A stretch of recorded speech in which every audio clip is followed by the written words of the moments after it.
আগুন লাগিয়ে গেছে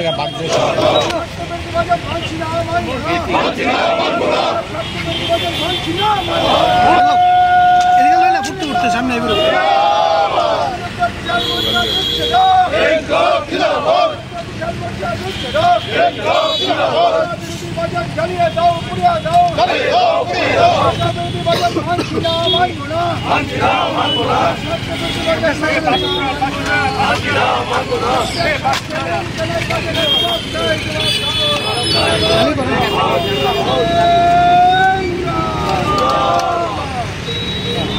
গত 23 তারিখে কেন্দ্রীয় অর্থমন্ত্রী নির্মলা সীতারামন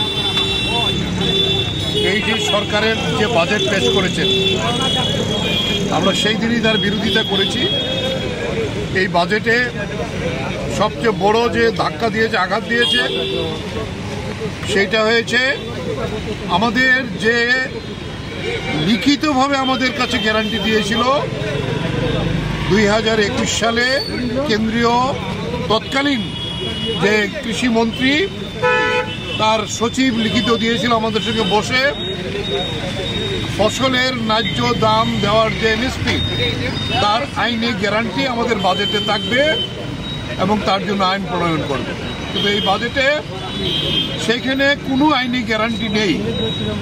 শ্রমিকদের যে অধিকার এই বাজেটে পদদলিত হয়েছে।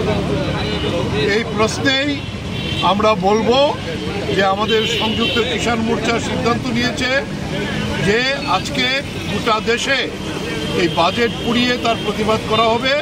এরা কৃষক বিরোধী এবং শ্রমিক বিরোধী বাজেট। তাই এই বাজেটের বিরুদ্ধে আমরা আজকে সংযুক্ত কিষাণ মোর্চা এবং আমাদের সঙ্গে কেন্দ্রীয় ট্রেড ইউনিয়ন তারাও যুক্ত হয়েছে এই বাজেটকে পোড়াবার জন্য। তাই আমরা আজকে প্রচণ্ড ওয়েদার খারাপ, আমরা তার মধ্যে এই কর্মসূচি করে আমরা এই বাজেট এখানে পুড়িয়েছি, তার প্রতিবাদ জানাবার জন্য কেন্দ্রীয় সরকার। Thank you.